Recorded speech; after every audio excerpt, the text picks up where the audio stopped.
Well, it turned out to be a pretty good day today because I found the DS2, well, the next generation DS.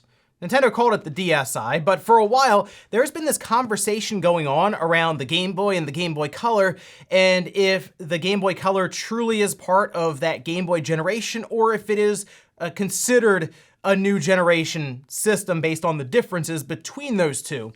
Well, if that's the case, then the DSi would have also had to have been a new generation because it is much different from the DS than the Game Boy Color was to the Game Boy. Guys, if you enjoy these videos, make sure you hit that like button, helps out a ton. And if you're new here to the Spawn Wave channel, make sure you subscribe down below. Now this DSi that I picked up, it's seen better days, but it's 100% functional. I found it at a store near me that does like secondhand sales and used games and all this. It's actually a pretty cool place to go for retro games, but I picked up the DSi.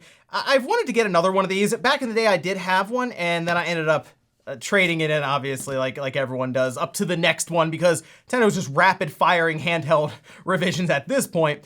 But I have the DSi here, I have the DS Lite next to it, and then I have the original DS. So we had this one, this came out in what, like 2004? We had this one couple years later, this was like 2006, and then we had this one in 2009, all in the US. It varied depending on your region. Like I know the DSi came out in November 2008 in Japan. Basically, it's about a 2 to 2.5 year gap between each one of these. And if you remove this from the equation and go from the original DS to the DSi, they're not even close other than the form factor. However, the comparisons are mostly drawn between the DS Lite and the DSi. I think a lot of us look back on this generation and specifically think of this DS Lite because it was such a refined version of the original DS, kept that Game Boy Advanced compatibility, whereas the DSi just kind of threw it out the window. With both systems side by side, however, Nintendo, I mean, they tried to keep that same spirit alive with the design that they had originally created with that DS.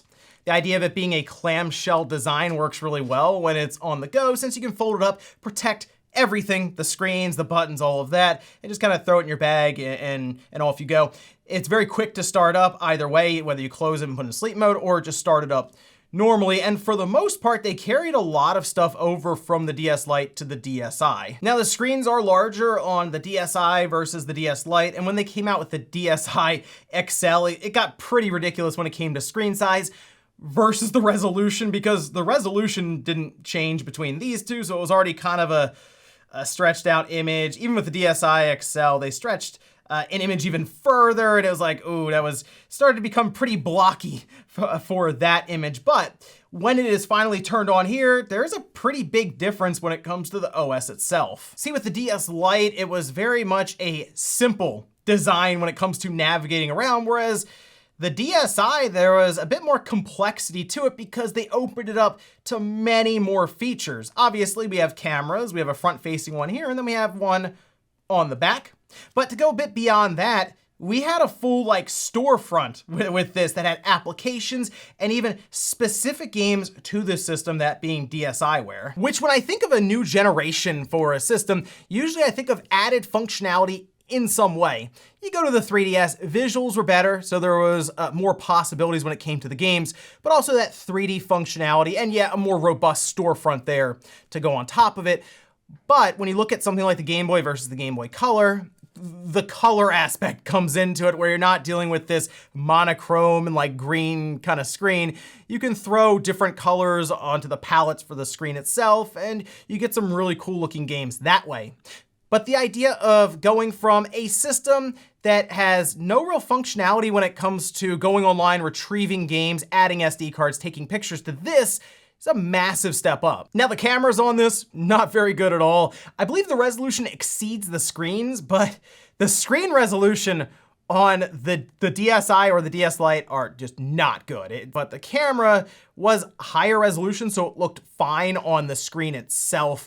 But even so, it's very pixely looking. When you switch to the other side, that being the front-facing camera here, the frame rate is terrible. It's like a slideshow.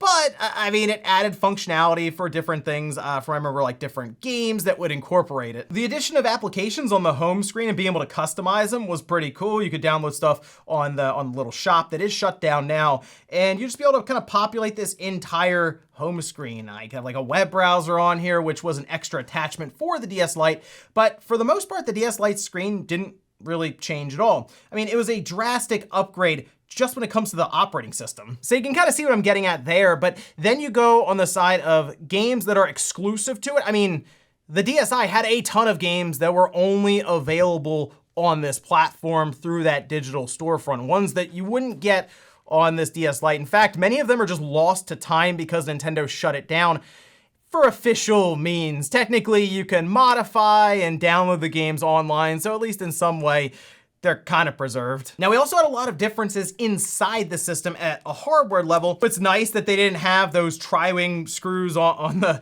back here. People, I'm sure, were stripping those things like crazy because it wasn't a typical screwdriver. They do have a spot here for the SD card, so you could drop that in there, take pictures, or just expand the storage. Okay, screws out, this lifts up. And the nice thing about this is if your shoulder buttons are not working anymore, which happened a lot with the DSi, that's how you would go into the camera application or just obviously use in different games. These would take a beating, and yeah, there were a lot of times where you'd press it a million times just to get it to register once.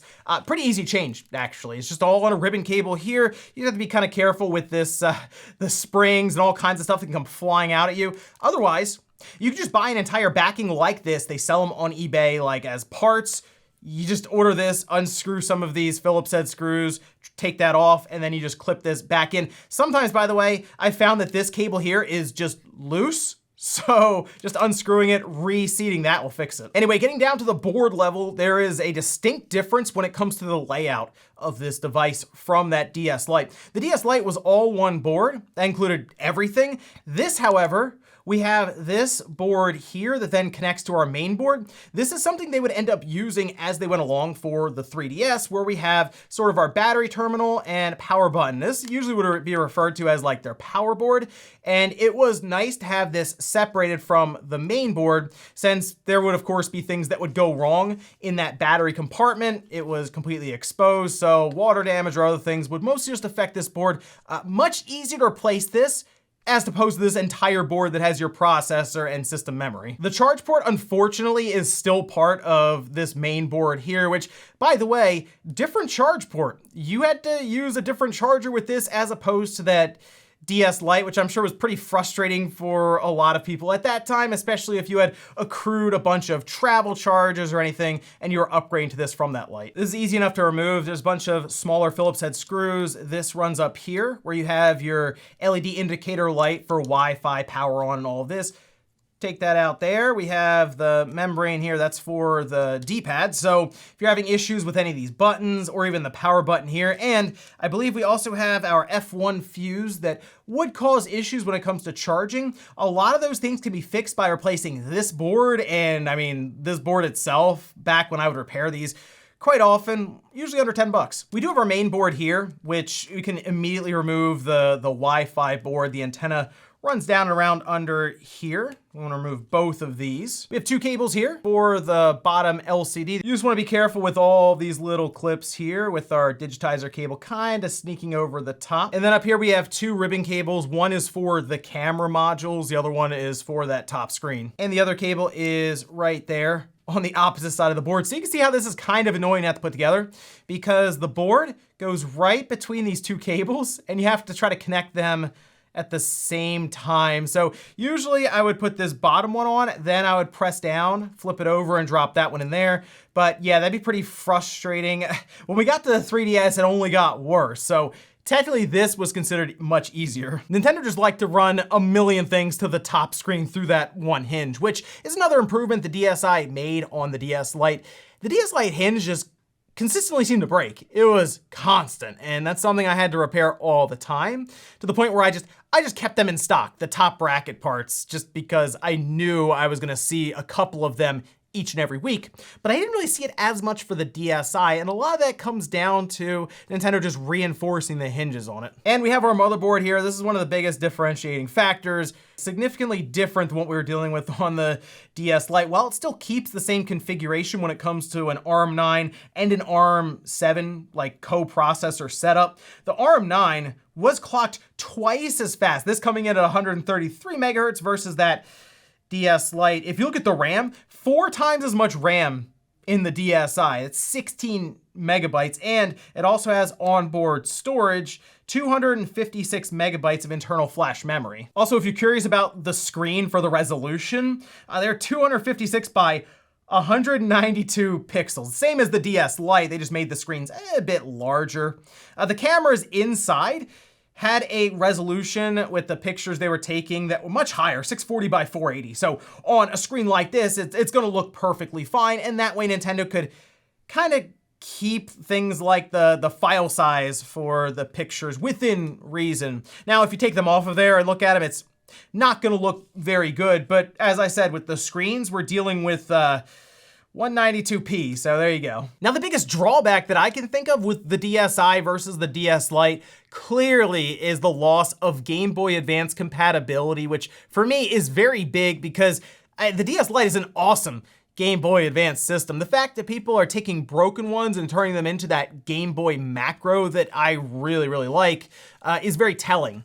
The DSi appeared to get rid of that, at least according to Nintendo, in order to make the system not very large. Like, they wanted to keep the system as thin as possible, and there were a lot of ideas that allegedly they had scrapped in development. They had plans to have 2 cartridge slots on this DSi, I guess, to have 2 games in there at once, so you can kind of switch between them, which, if you look at the OS, technically you could have 2 different spots there, and you could just pick which game you want to jump into. Not a bad idea, actually, maybe for a future system. The battery life was cut down by about 20% from what I've seen. I know at that point we're dealing with, oh, one lasts like 15 to 20 hours versus the other one lasting like 12 to 15.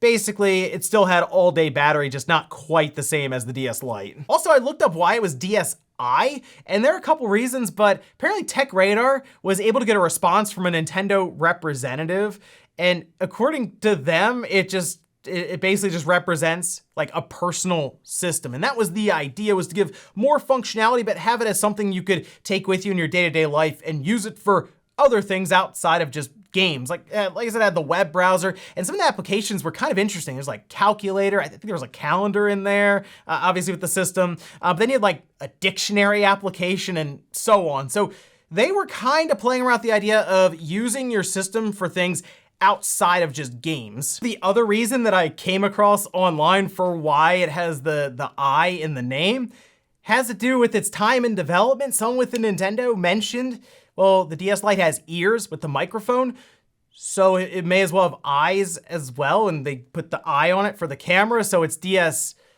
I think I'm gonna stick with the personal system explanation. And ladies and gentlemen, that's gonna do it here for the DS Pro. CPU twice as fast as the original, 4 times the RAM, expandable storage, an entire storefront full of exclusive digital games.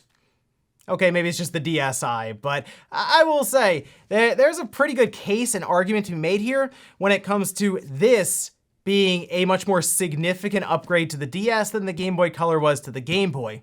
And if that's the case, people believe that the Game Boy Color could be labeled the start of a new generation. What does that make the DSi? Thanks guys for watching, and I'll see you next time.